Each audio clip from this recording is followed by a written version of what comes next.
Hi everybody, and welcome to another episode of Bill Chase the Movies as we roll along with the summer season.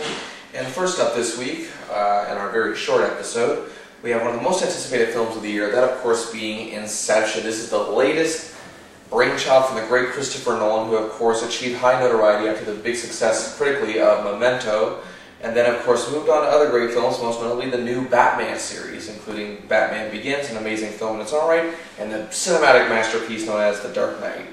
Here, Nolan creates a world so spectacular, so mind-bending and defying, so twisted in its ways, that its capturing factor to its audience has to be above sky high. And many debates have bound to this film. Some outright hate it, merely for the major fact that they just don't understand. However, talking to many of these people, they didn't open up their minds, it seems. It's like they didn't let the movie captivate them in a way that a movie like this was meant to. Imagination is key in a film like this, and I think that far too many people got lost in the translation of what Nolan was trying to accomplish here. This is a type of film that requires deep and insightful imagination, and watching it just as much as Nolan had to make it. Now, the film stars Leonardo DiCaprio, of course, as Cobb, where in the world he lives is basically a thief, but not the kind of thief that you would think.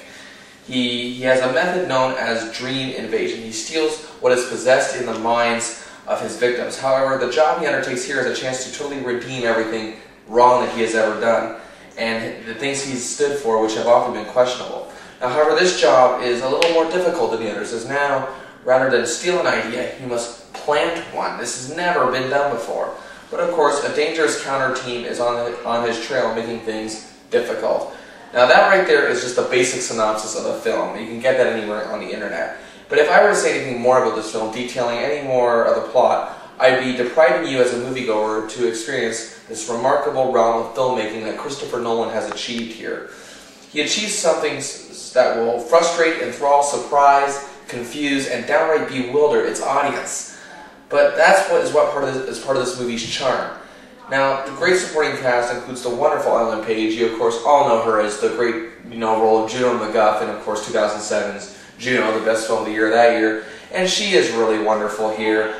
And she plays a borderline genius architect who, yet even her mind cannot fathom what Cobb has achieved and perfected in this method. She is excellent here, as she seems to have a way of lending intelligence to any movie she's in. Now, to do that with a role like Juno and then a role like Inception is quite an achievement. Now, also along for the ride is Joseph Gordon-Levitt.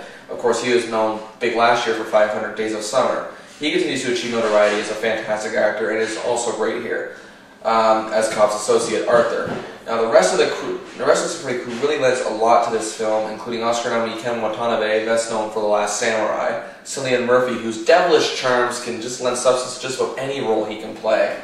Just even staring at you just get chills from this guy. And Michael Caine, who can, speaking of staring, can just stare at a camera for 5 seconds and steal a role. And he plays Cobb's father-in-law, who is not very keen on what he does. In addition to that, we also get the very wonderful Marion Cotillard playing Cobb's wife.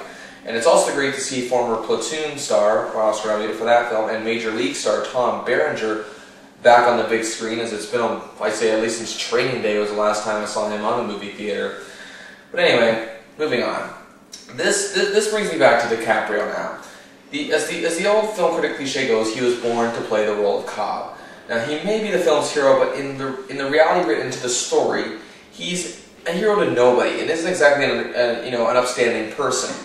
He's a thief, and this is something, the type of role that DiCaprio has perfected even earlier this year with a film like Shutter Island, or even going back to Blood Diamond, and even Catch Me If You Can. No matter what genre, DiCaprio just has a way of putting his touch on these roles to take it to a place that only he can make it into something that it really isn't on the surface. A questionable personality with an easy to root for likability to it.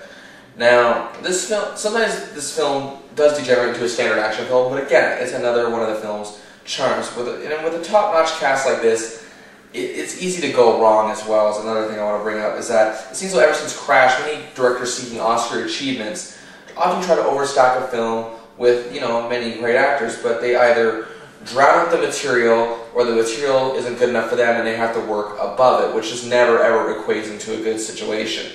Now, here the actors are well spaced out and are easily within the elements of this film.